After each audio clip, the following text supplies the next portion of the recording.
Bienvenue dans cette nouvelle édition du Près de chez nous. Au sommaire, la Build Expo 2025 s'est ouverte à Abidjan au Parc des Expositions, réunissant experts et acteurs du secteur du bâtiment autour du défi du logement abordable. Le Forum des bâtisseurs de l'économie africaine a distingué 28 entrepreneurs lors de sa 15e édition à Abidjan, lancée sous le thème de l'intégration économique.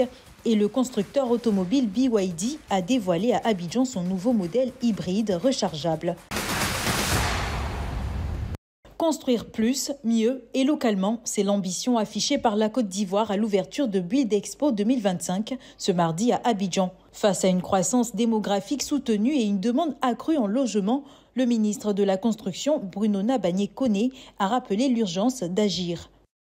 C'est-à-dire, si nous voulons économiquement gagner en transférant cette production-là locale. Le bon sens pourrait commander effectivement que ensemble nous travaillons peut-être à spécialiser nos pays dans certaines productions. Logement, énergie, urbanisation, 3 fronts sur lesquels l'État mise sur une alliance renforcée entre secteurs publics, privés et partenaires techniques. Nous aurons une politique en matière de logement qui est relativement consistante, une politique qui est à la fois libérale, donc permet à tous les acteurs de gagner de l'argent, mais une politique qui est fortement sociale, dirigée vers les couches de la population qui, sans l'aide de l'État, sans la solidarité des populations ivoiriennes, ne pourraient pas se loger décemment. Ces 3 jours d'exposition, de conférences et de rencontres B2B visent à répondre aux défis de l'urbanisation rapide, de la transition énergétique et d'efficacité climatique, et aussi d'intégration des innovations technologiques dans la ville africaine de Kenya.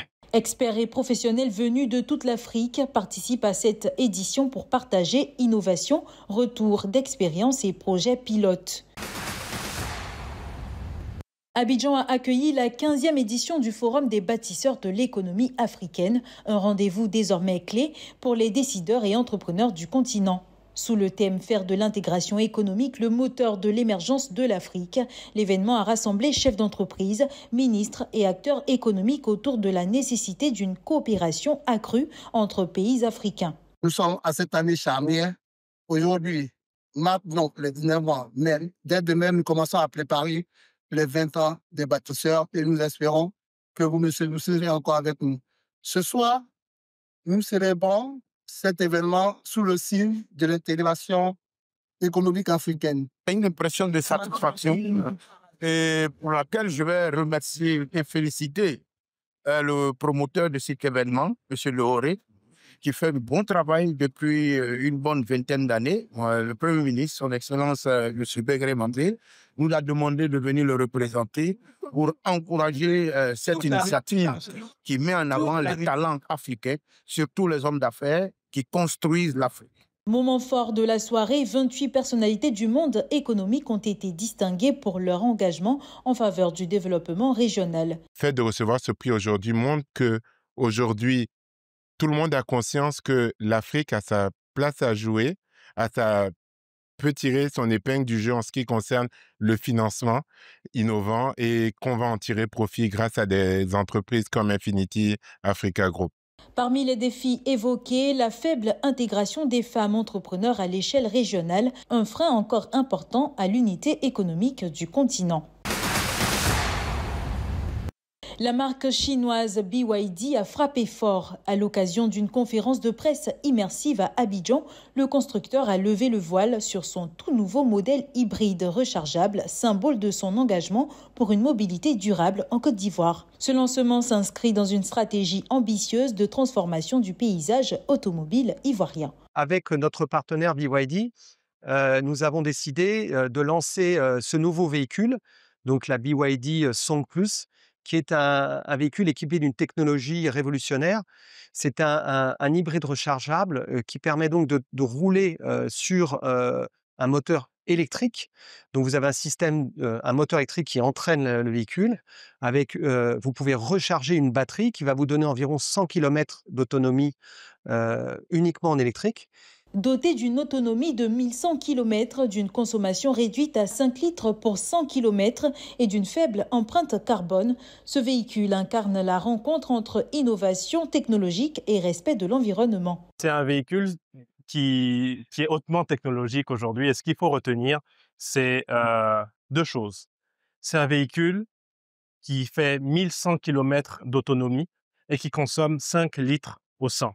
Donc aujourd'hui, c'est une technologie qui va pouvoir répondre aux besoins des Ivoiriens, qui permet de lever la contrainte pure du manque d'autonomie du véhicule électrique pour les grandes distances, tout en ayant quand même la possibilité d'économiser. Avec une garantie étendue de 8 ans ou 200 000 km, BYD entend bâtir la confiance des consommateurs tout en démocratisant l'accès à des véhicules écologiques.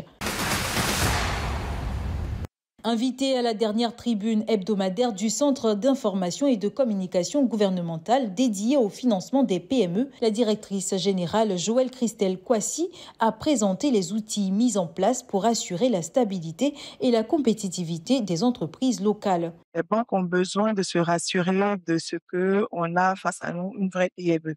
Parce que malheureusement, on observe aussi qu'il y a des entreprises qui portent le nom de PME, mais qui, dans le fond, n'ont pas d'activité réelle. Donc, le processus, c'est d'être formalisé. Avec le lancement imminent du guichet transport, la SGPME étend son soutien via plusieurs guichets.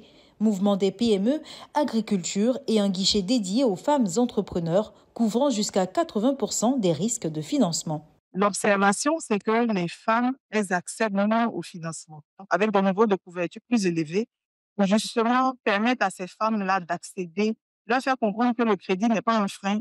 Si elles veulent passer à échelle, elles ont besoin de ces différents instruments. Ce dispositif s'adresse aux entreprises dont le chiffre d'affaires annuel est inférieur ou égal à 3 milliards de francs CFA. C'est la fin de ce Près de chez nous. Merci de l'avoir suivi. L'information continue sur cette info et sur cetteinfo.ci.